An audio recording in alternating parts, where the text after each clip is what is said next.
Gracias, hermano.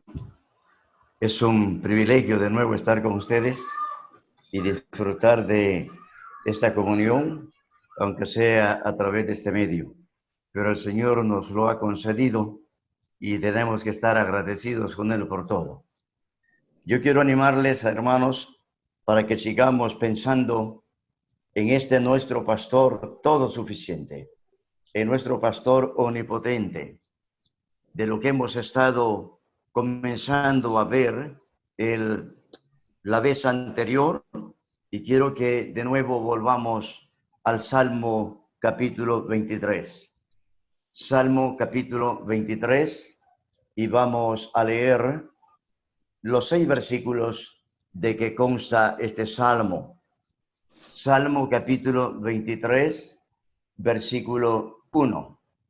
Dice así: Jehová es mi pastor, nada me faltará.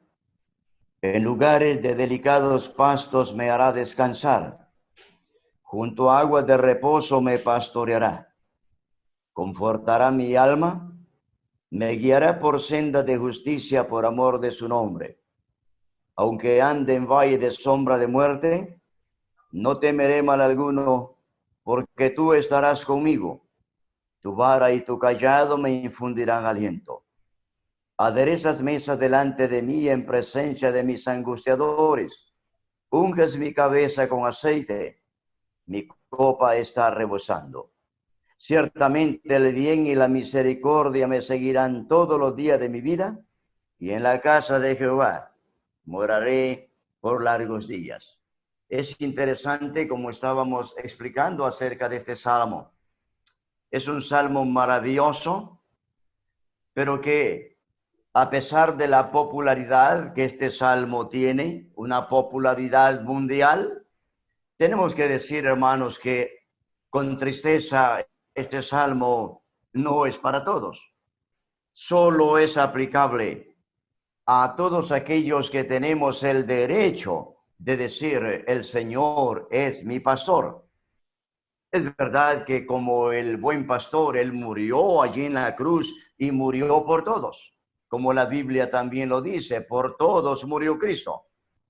Pero solo somos sus ovejas, aquellos que realmente le hemos recibido por un acto de fe personal.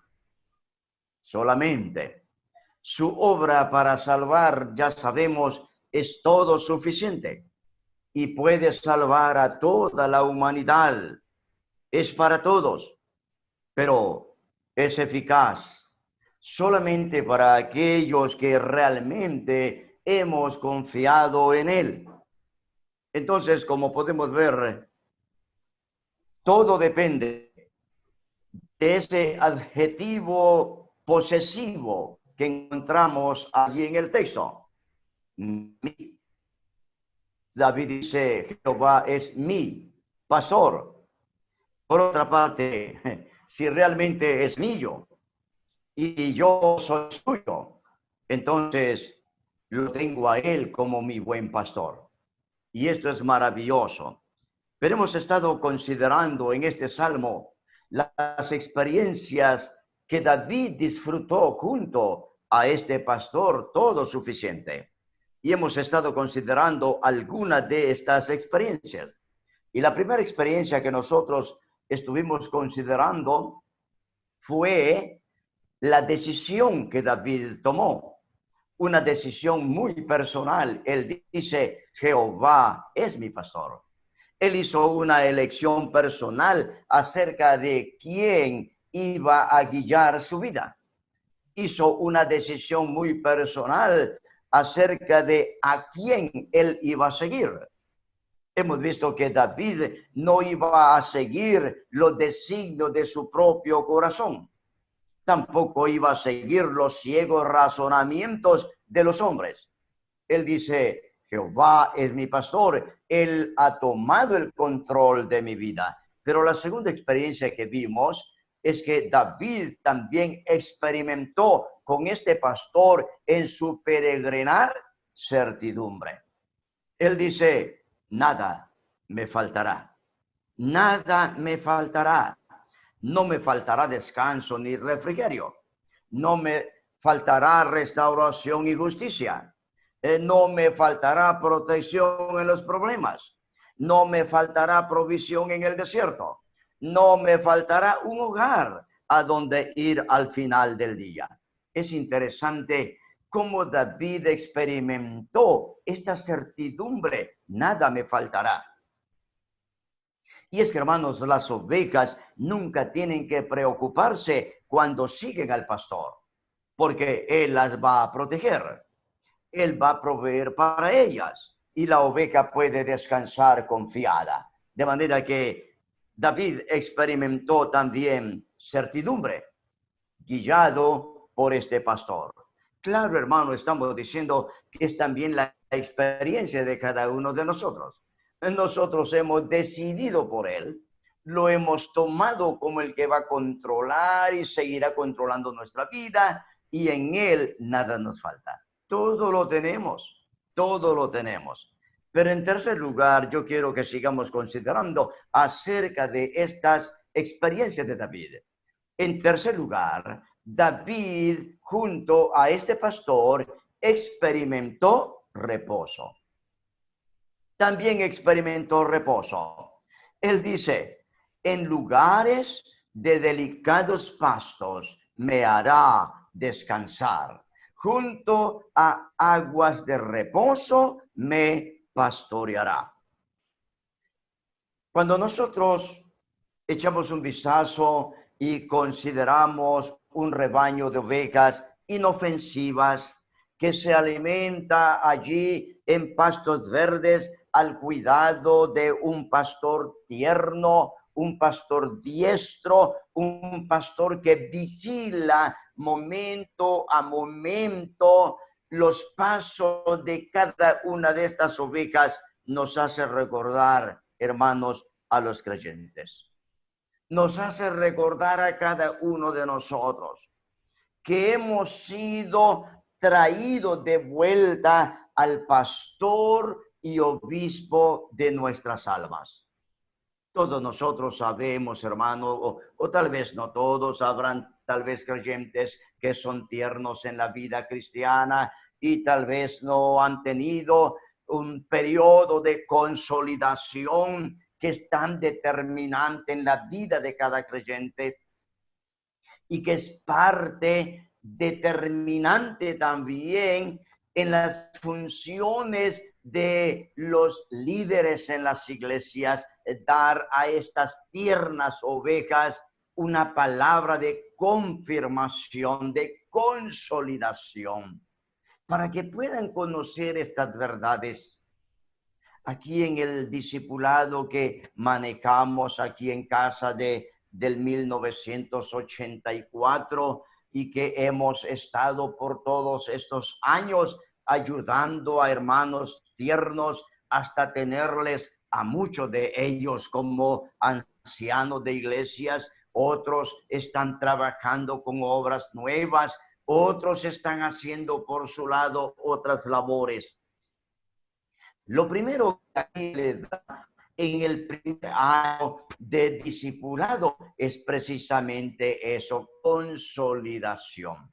Consolidación, que tiene que ver con 10 encuentros que tenemos en 10 semanas. Y ellos están viendo, en primer lugar, la seguridad de la salvación. Cómo saber que realmente soy salvo, y ellos aprenden esto, experimentan esto, y luego después sigue el segundo encuentro, que es el desarrollo de la vida espiritual, que tiene que ver con el hecho de enseñarles a cómo tener un tiempo a solas diario con el Señor, allí en sus casas, cada uno con su cuaderno y su Biblia y un método que se le da para que pueda hacerlo.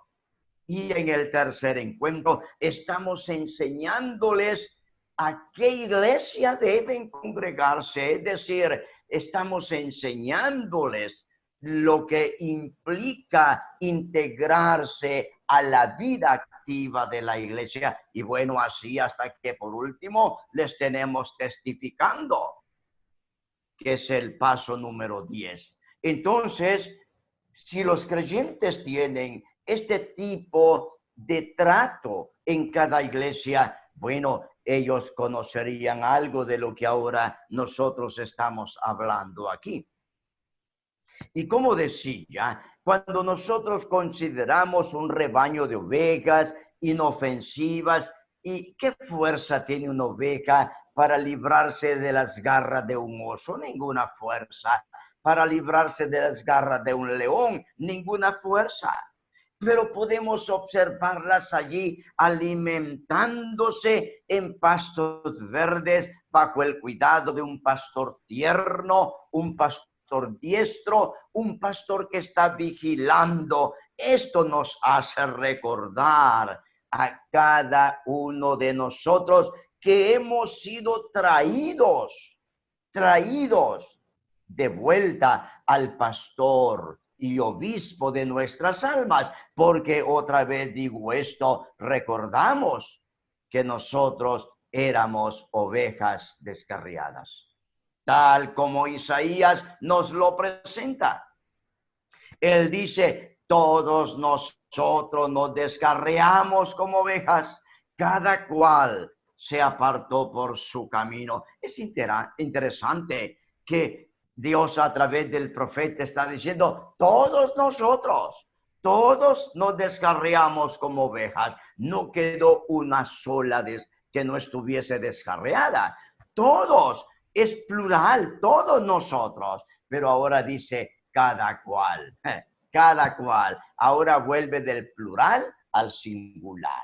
Mire, cada cual se apartó por su camino. Y es que eso es lo que hemos hecho. Anoche yo estaba transmitiendo para la iglesia local y yo estaba diciendo allí, porque era una predicación del evangelio, y estaba diciendo a los amigos y a los hermanos que estaban conectados lo que el pecado hace en nuestra vida presente. Y yo estaba mostrándole 3 cosas que el pecado hace. El pecado mata la inocencia, el pecado mata los leales, ¿verdad? Los ideales, pero también el pecado, además de matar la inocencia, además de matar los ideales en la vida de la persona, también mata la voluntad. Y yo decía, nosotros somos pecadores por naturaleza, nacemos pecadores, todos nosotros nos descarriamos, todos pecadores, pero ahora cada cual se apartó por su camino, ahora es individual. ¿Por qué? Porque el pecador, de ser pecador por naturaleza, viene a ser pecador por práctica. Y luego viene a ser pecador por voluntad propia. Y cada quien, a medida se envuelve en el pecado, decide qué pecado seguir. Por eso Isaías dice, cada cual se apartó por su camino. Y nosotros éramos eso, hermanos. Nosotros éramos eso. Exactamente lo que Pablo le escribe, recordándole su estado eterno a los su estado pasado a los creyentes de Éfeso. Él les dice, y él, hablando de Cristo, y él os dio vida a vosotros. ¿Cuándo? Cuando estabais muertos en vuestros delitos y pecados. Esa era nuestra triste y miserable condición. Por eso, hermanos, es que cuando pensamos de dónde el Señor nos sacó y a dónde nos tiene, ¿no cree que es suficiente incentivo para vivir para Él? Claro que sí, hermanos. Entonces, cuando observamos estas ovejas inofensivas que se alimentan bajo el cuidado de este pastor, pensamos en nosotros. ¿Cómo volvimos? ¿Cómo fuimos regresados al pastor y obispo de nuestras almas? Y de estar en las manos del diablo, y de estar bajo condenación, y de estar destinados al infierno. ahora descansamos en los brazos de este pastor y podemos sentir seguridad estando sobre sus hombros. Y esto es lo que tenemos nosotros aquí. Hemos regresado y por ello es que David, estando al paro junto a este pastor, él podía disfrutar, él podía experimentar reposo. Reposo. Él dice, en lugares de delicados pastos me hará descansar.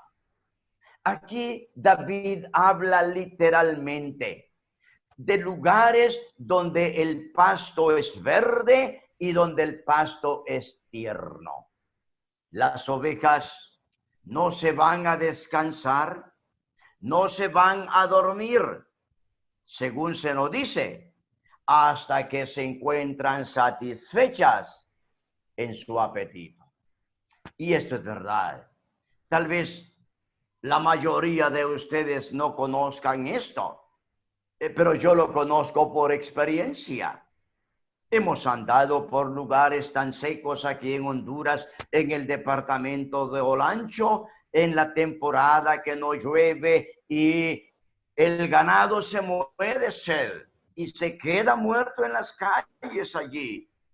Y andando con un hermano que es mi compañero inseparable, que posiblemente cuando lo mencione, algunos lo conocen y lo recuerdan, el hermano Adrián Hernández de Parma. Este es mi hermano inseparable, él se está andando conmigo para todo lado. ¿Sabe qué curioso quiero decirle? Él entró al discipulado cuando tenía 65. Con una edad de 65 años, entró al discipulado hace más o menos cuánto, ahora él tiene 83 años. Y nunca se ha separado. Él está siempre acá. Y él es muy experto en asunto de ganado. Y cuando vamos por allí y miramos el ganado todavía mediodía, 2 de la tarde, andando, él me hizo la pregunta, ¿usted sabe por qué ese ganado está andando todavía? Yo dije, no. Me dice, ese ganado debería estar descansando bajo una sombra. Le digo, ¿por qué todavía están andando? Dice, porque no hay pastos y ellos no se han llenado. Esa es la razón por lo que todavía están andando. Hermanos, ¿qué diferencia cuando la oveja tiene un pastor que le lleva por lugares de delicados pastos? Y cuando su apetito está satisfecho, ella puede descansar porque ya no hay hambre. Todas las necesidades espirituales, hermanos, el Señor las suple a cada uno de nosotros, sus ovejas. La imagen que nos presenta es un estado de total descanso bajo el vigilante cuidado del gran pastor. Y el creyente puede descansar plácidamente. Hermano, si hay personas en este mundo que podemos vivir satisfechos, que podemos vivir tranquilos, que podemos vivir con paz, somos nosotros los creyentes. Pero ¿sabe cuándo? Cuando experimentamos este reposo. Cuando podemos estar satisfechos y podemos disfrutar de estos pastos delicados, tiernos, que el Señor tiene cada momento para satisfacer nuestra vida espiritual. Claro está, hermanos, no está hablando de lo físico, no está hablando de lo material, aunque también este pastor se preocupa por todas las cosas que necesitamos en esta vida. Claro que sí, hermano.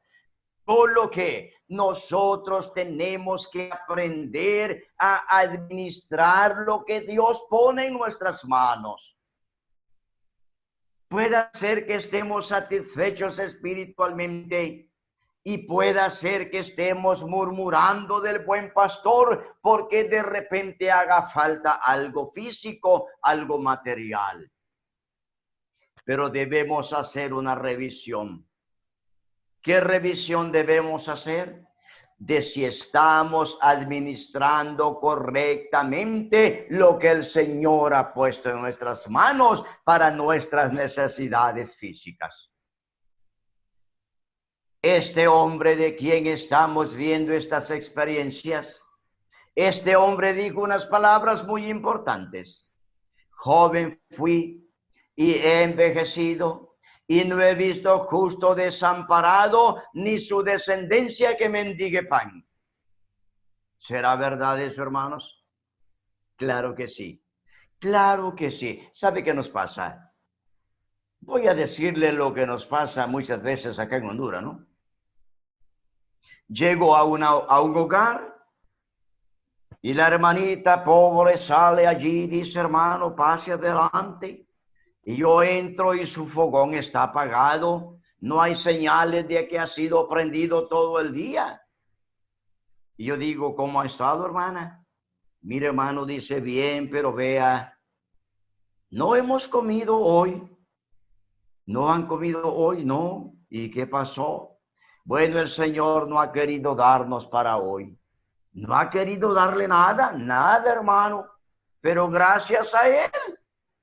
Pero mientras yo estoy allí, llegó un muchacho en una motocicleta.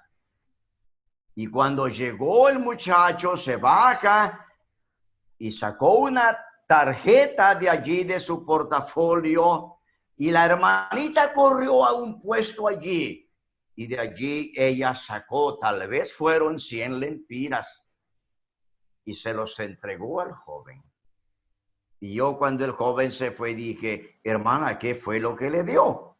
Ah, dice, hermano, es que estoy pagando ese televisor y hoy tocaba la letra. El Señor le dio para comer y ella lo invirtió en un televisor. ¿Ve? Si yo no tengo la capacidad de tener un televisor, hermano, no lo voy a tener porque el Señor me está dando para que coma. Si yo no tengo capacidad de tener un vehículo, no lo voy a tener porque el Señor me está dando para mi comida. Así que muchas veces sufrimos físicamente porque no administramos correctamente lo que el Señor pone en nuestras manos. Tenemos que ver prioridades, hermano. El creyente tiene que vivir en base a prioridades y debe cubrir las prioridades. Y cuando hagamos esto, no tendremos motivo de quejarnos de nuestro pastor. Pero bien, lo que nosotros vemos aquí en la experiencia de David y que podemos pasarlo a nuestra experiencia es que este pastor que nosotros tenemos suple todas nuestras necesidades espirituales. Y como dije antes, la imagen que se nos presenta aquí es un estado de total descanso bajo el vigilante cuidado de nuestro buen pastor. Ah, hermanos, qué contraste más grande con las inquietas multitudes del mundo. El mundo está inquieto. Bueno, y la Biblia dice que así estará. La Biblia dice que las naciones son como el mar en tempestad, que no pueden estar quietos, y sus olas arrojan cieno y lodo, y Dios concluye diciendo, no hay paz para el impío. Qué triste.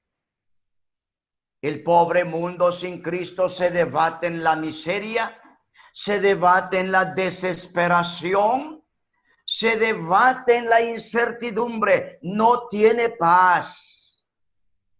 ¿Por qué? Porque no han conocido ni tienen a este pastor que nosotros tenemos. Sencillamente por eso hay un contraste muy grande. ¿Sabe, hermano? la mayor de las abundancias en la vida de las personas que no tienen este pastor, solamente son, que se deleita solamente en lo que complace a los sentidos.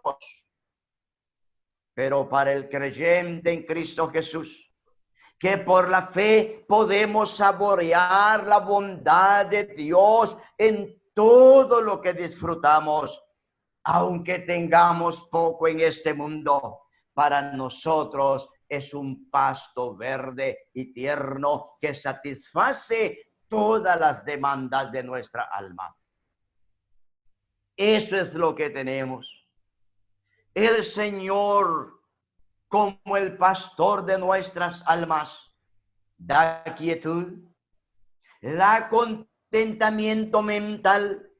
Cualquiera sea la situación que vivamos, no importa el momento, no importa la circunstancia que estemos pasando, Él nos bendice con los verdes pastos de sus mandamientos.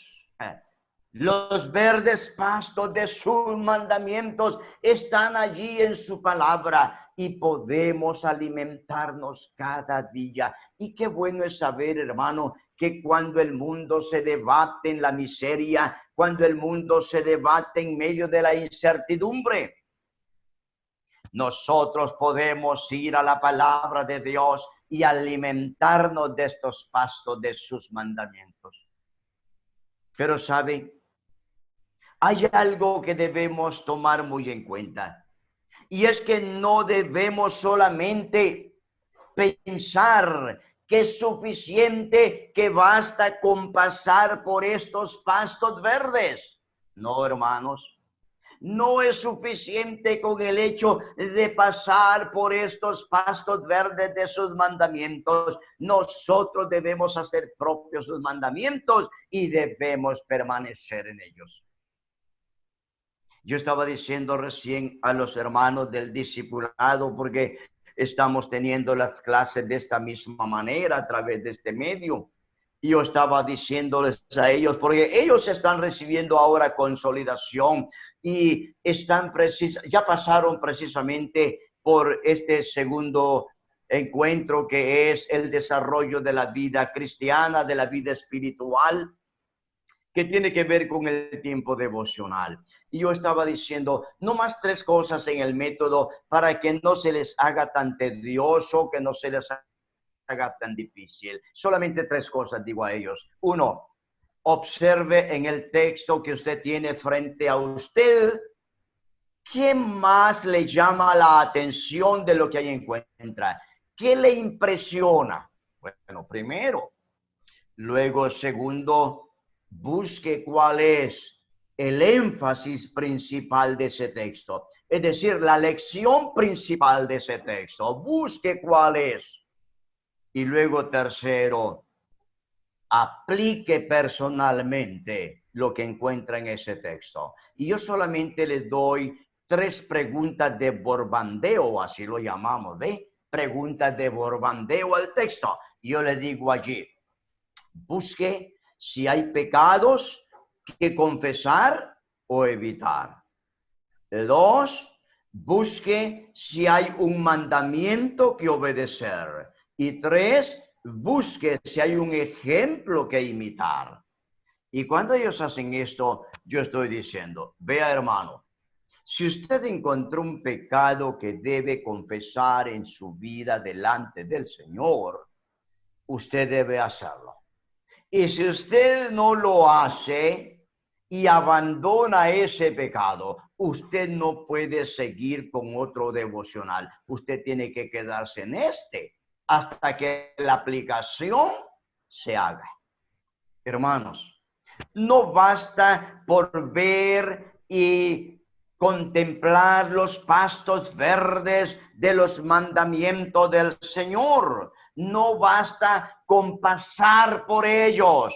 Debemos apropiarnos de ellos y debemos permanecer en ellos.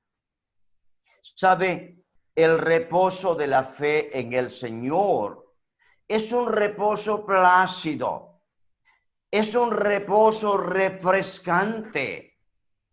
Eso es, no es otra cosa. ¿Recuerda lo que el Señor dijo a los discípulos? Él les dijo eso: mi paz, la paz os dejo, mi paz os doy.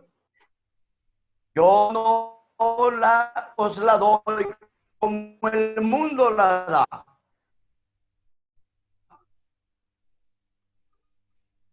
Note esto. Dice: la paz os dejo, mi paz os doy. Tome que el Señor está en ese aspecto. Él dice: la paz os dejo. Ese es un aspecto. Y luego dice: mi paz os doy. Ese es otro aspecto.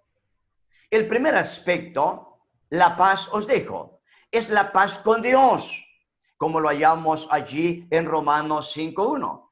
Pablo dice: justificados pues por la fe, tenemos paz para con Dios. Es la paz que nosotros hemos logrado cuando pusimos nuestra fe en la obra de Cristo en la cruz. Ya entramos en paz con Dios, la enemistad con Dios se acabó para siempre. Hay paz con Dios. Pero cuando el Señor dice: mi paz os dejo, este es otro aspecto de la paz. Es como si el Señor dice a los discípulos en esta ocasión: vean, a ustedes los encontré inicialmente en enemistad con Dios. Ustedes eran enemigos de Dios, pero ahora yo me voy, pero los dejo amistados con Dios. Ya no hay enemistad. Pero además de esto le dice: no solo la paz os dejo, sino mi paz os doy. Mi paz os doy.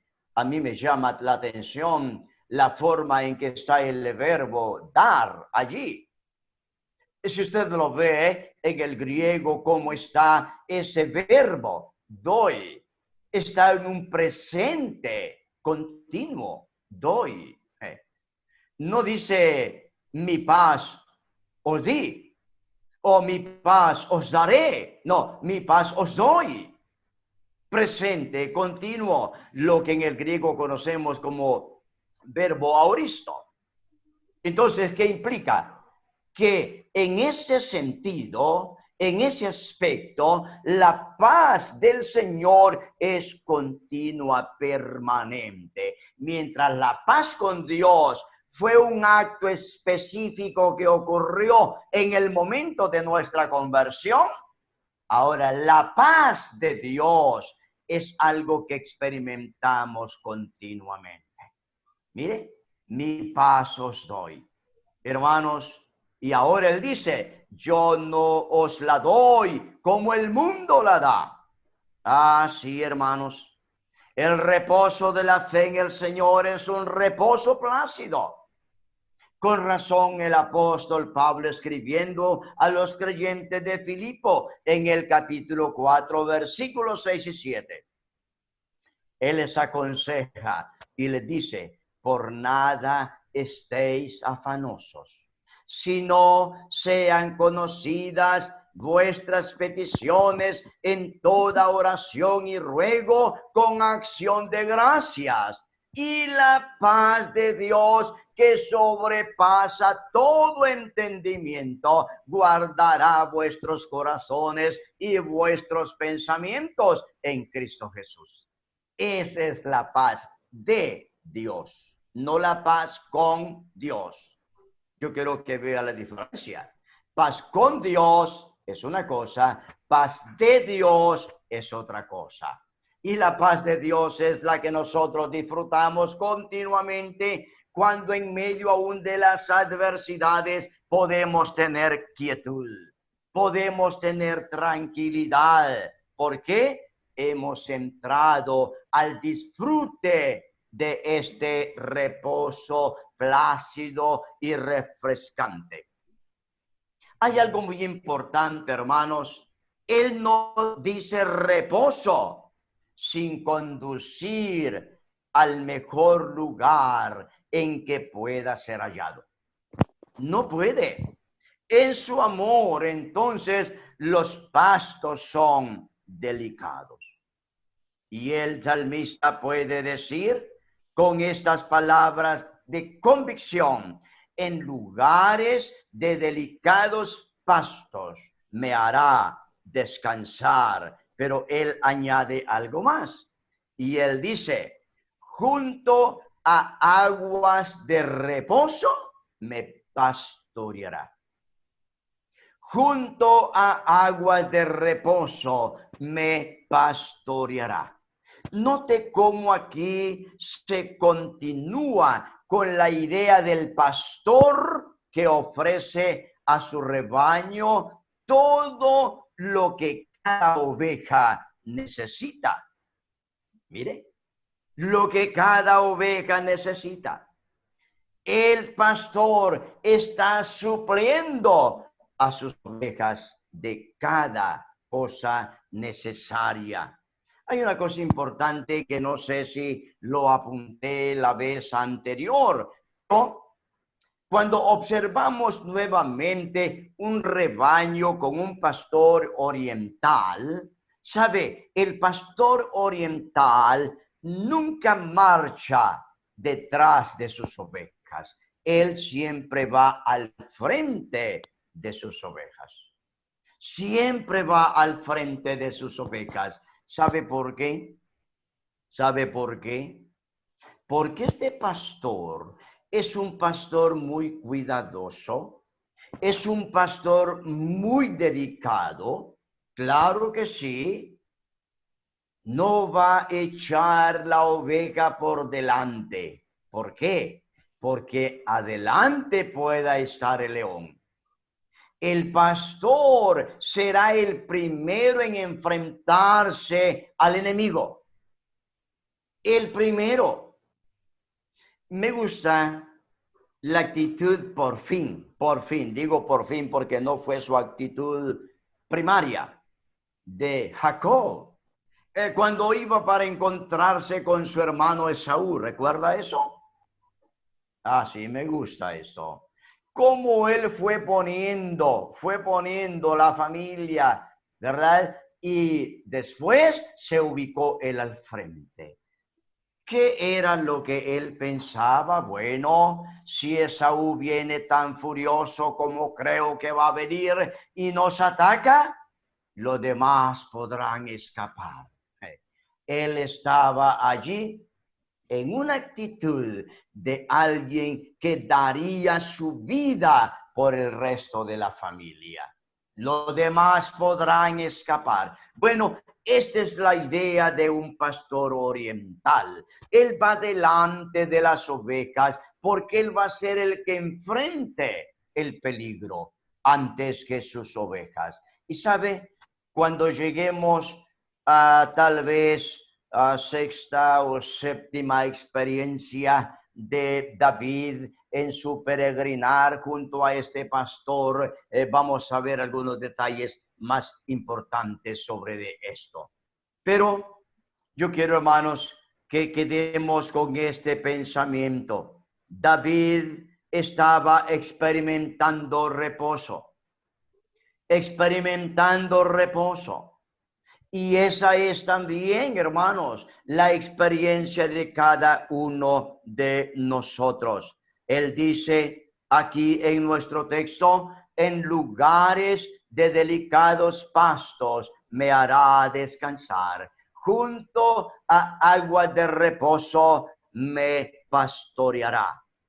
Mire la idea del pastor oriental.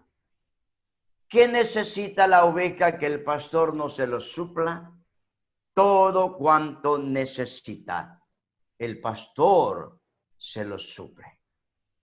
Pero yo quiero, hermanos, bueno, nunca les he preguntado de cuánto tiempo dispongo, ¿no? Yo no sé si he estado ocupando mucho tiempo. No, adelante, hermano.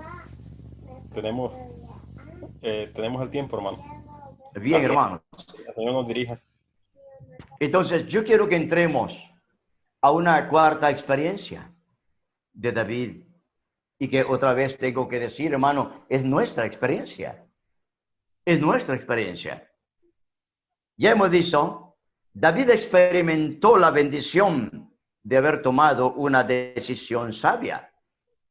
Junto a ello, experimentó la certeza, nada me faltará.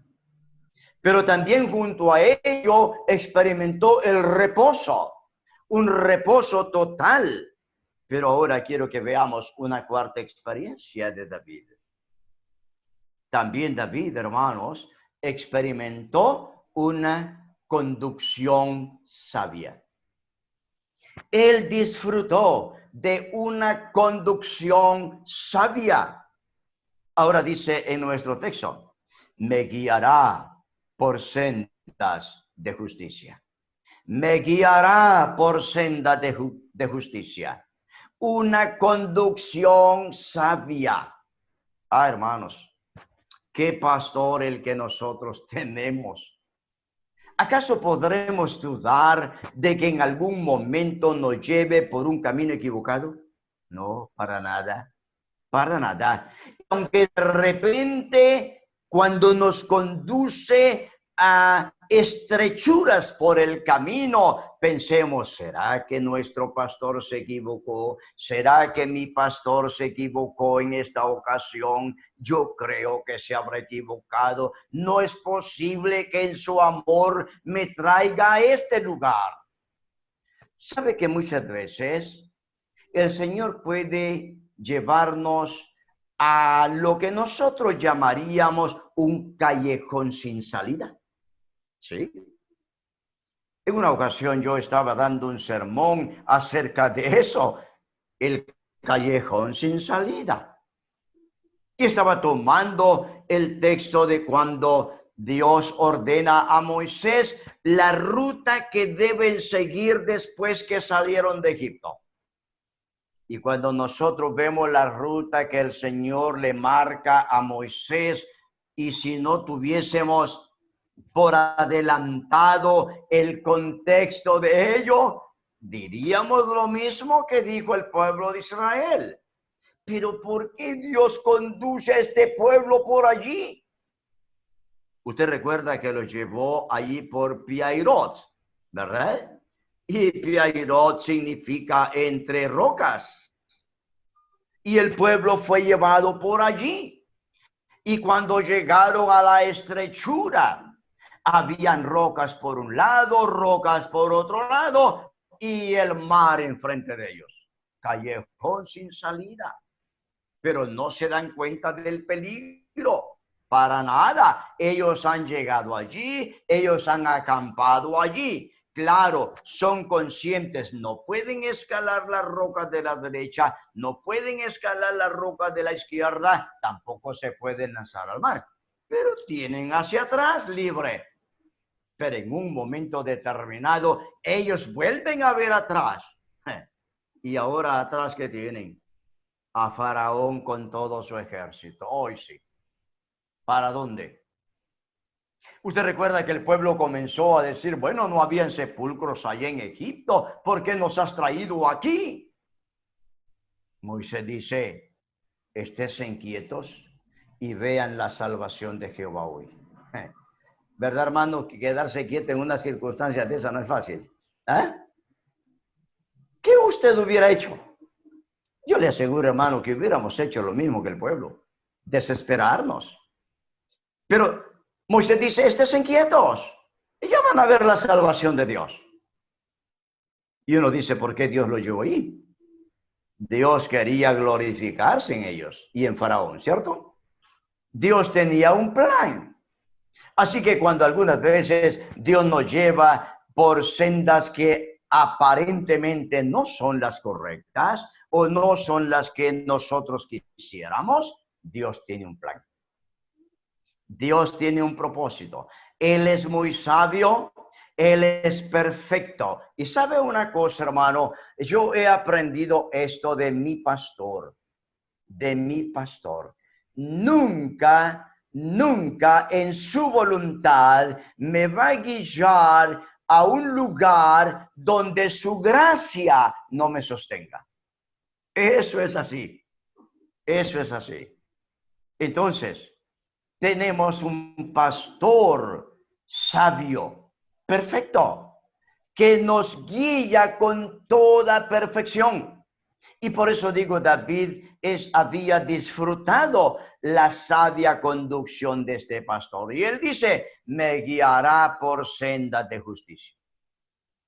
Me guiará por senda de justicia. Hermanos, los caminos que son rectos, justos, pueden no siempre ser los caminos que parezcan más fáciles. Los caminos de la senda de justicia nunca serán los caminos fáciles. Pero recordemos algo, la vida cristiana no es fácil. Y si algún hermano, alguien le ha dicho que la vida cristiana es fácil, lo engañó, porque la vida cristiana nunca es fácil, solo que no hay otra mejor que esta. No hay otra mejor que esta, porque su meta adelante, hermanos, es maravillosa, es grande.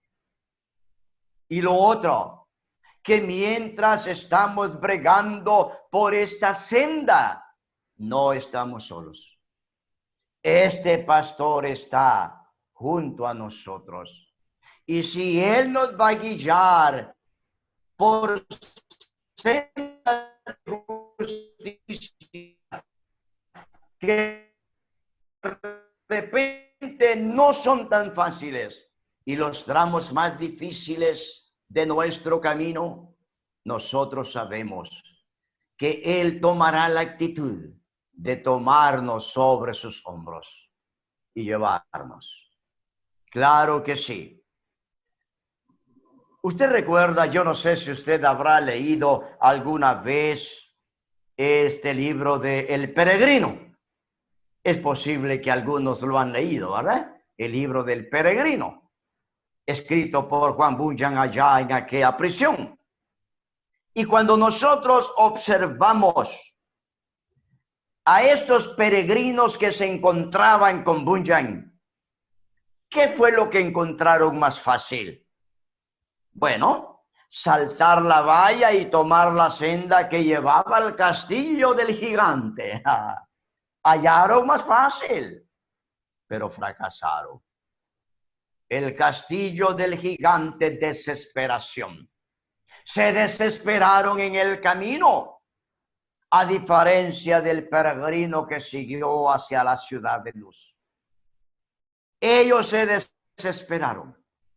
Hermanos, la conducción que el Señor nos da es una conducción sabia, y ahora David dice, por amor de su nombre.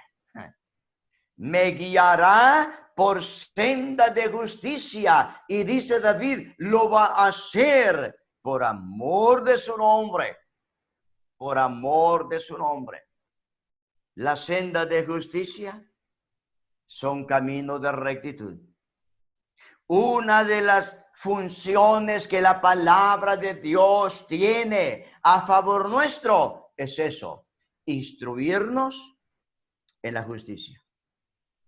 ¿Usted recuerda lo que dice Pablo a Timoteo y que dice a nosotros?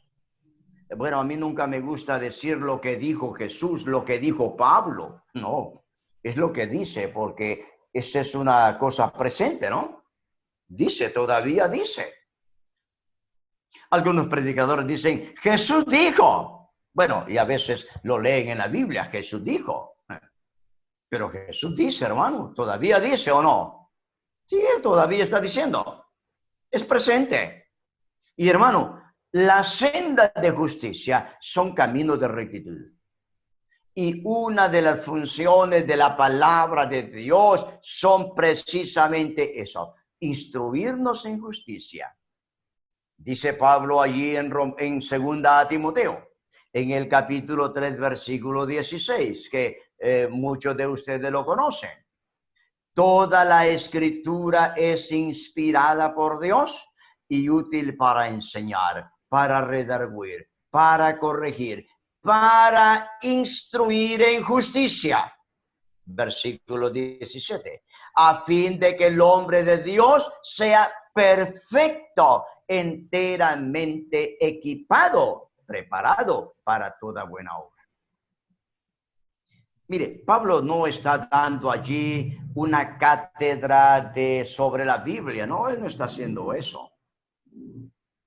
Es más, en ese momento Pablo no está tratando de hacer entender a todos de que la palabra de Dios es inspiración. No, el punto central, y si usted lo ve, por eso a mí me gusta que los estudiantes de la Biblia busquen en el texto que tienen la lección principal del texto.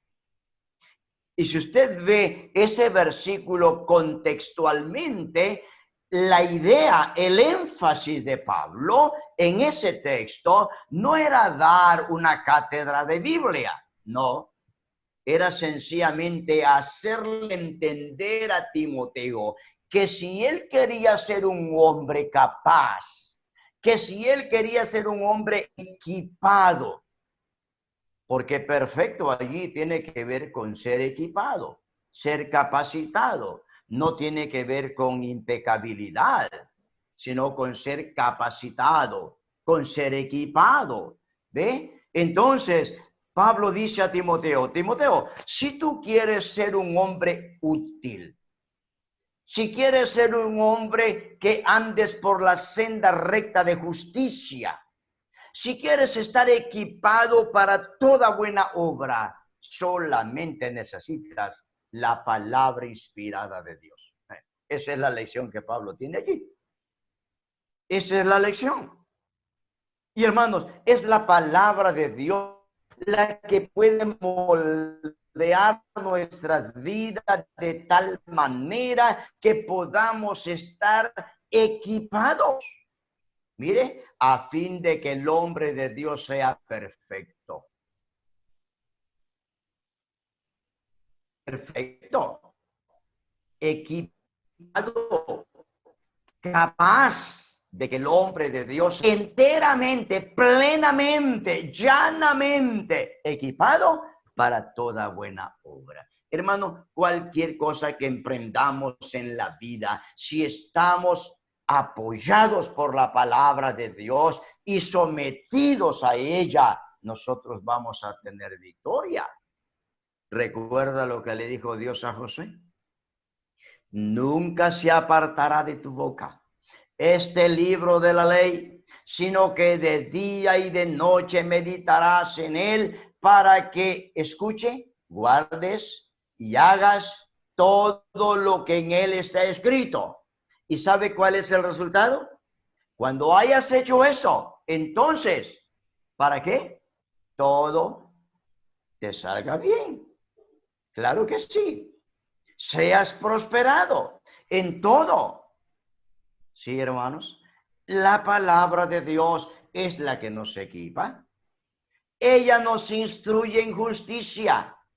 Y entonces podremos decir con David, me guiará por sendas de justicia y lo va a hacer por amor de su nombre. Lo va a hacer por amor de su nombre. Hermanos, Dios no se limita únicamente a advertirnos con respecto al mal, no se limita a eso. Él también nos guía en el camino de la justicia. Y esto lo hace por amor de su nombre, reivindicando la clase de Dios que es Él, cuyo Dios, su nombre es santo, y por tanto quiere también que su pueblo sea santo. Mire, David puede experimentar esto. Me guiará por sendas de justicia y lo va a hacer por amor de su nombre. A mí me llama la atención esta frase. ¿Sabe por qué me llama la atención? Porque como yo he dicho muchas veces, hermano, Dios no tiene un compromiso con el hombre. Para nada. Dios no es deudor nuestro. ¿Qué nos debe Dios? Nada. Absolutamente nada. Entonces, ¿por qué nos salvó? ¿Por qué nos perdonó? ¿Por qué nos dio vida? ¿Por qué nos ha tomado en su mano y nos lleva con tanta ternura? ¿Por qué lo hace? Lo hace por amor de su nombre. Qué interesante. El pueblo de Israel se había apartado de Dios. Se había ido a los ídolos. Y Dios le hace una promesa y le dice, yo los voy a perdonar, yo los voy a traer de nuevo, los voy a llevar a su tierra y voy a hacer de ustedes nuevas personas. Yo voy a poner corazón nuevo en ustedes. Pero les advierte, ¿saben? No lo haré por ustedes. No lo voy a hacer por ustedes. No lo voy a hacer por ustedes. Lo voy a hacer por mi santo y grande nombre. Ah, sí, hermanos. El honor del nombre de Dios está de por medio. Y sabe, si Él nos ha tomado como sus ovejas, ¿cree que en algún momento nos va a abandonar? No lo hará jamás. No lo hará. ¿Y sabe por qué no lo hará? Por su grande nombre. Por amor a su nombre. Por amor a su nombre. ¿Recuerda usted cuántas veces Dios en el desierto dijo a Moisés, yo voy a destruir este pueblo, voy a ponerte sobre un pueblo mejor? Y aún mismo cuando en el tiempo de Josué, y siempre estos líderes dijeron, mira, estas naciones que nos rodean, saben que tú sacaste a este pueblo de Egipto y que lo sacaste y le hiciste una promesa que los llevarías a una tierra buena. Y si tú los matas aquí, ¿qué van a decir estas naciones? Que como no pudiste introducirlos a la tierra que les prometiste, los mataste aquí. ¿Y qué va a ser de tu grande nombre? ¿Qué va a ser de tu grande nombre? Sí, por amor de su nombre, hermanos. Por amor de su nombre. Él dice, yo los voy a soportar. Yo los voy a llevar. Hasta las canas los soportaré. Porque Dios cumple su promesa. Dios cumple su promesa. Él dice, mis ovejas oyen mi voz y me siguen. Y yo las conozco. Yo las conozco. Y yo les doy vida eterna. Y no perecerán jamás. Ni nadie las arrebatará de mi mano. Promesa, hermanos, que por amor de su nombre va a mantenerla. Porque Él es Dios veraz, fiel, no miente. Qué pastor el que tenemos, hermanos. Qué pastor por el cual hemos decidido. Podemos disfrutar de Él, andando de su mano, disfrutando su comunión y disfrutando de todas estas experiencias que hemos visto hasta este momento. Nos detenemos aquí. Si el Señor nos concede alguna otra oportunidad, seguiremos viendo la quinta experiencia de David. Yo no sé si les dije que son unas 11 experiencias que podemos encontrar allí en ese salmo de solamente 6 versículos, pero rica en experiencias que David nos cuenta que él vivió junto a su pastor y que cuando las evaluamos nosotros también las vivimos. Que el Señor nos bendiga.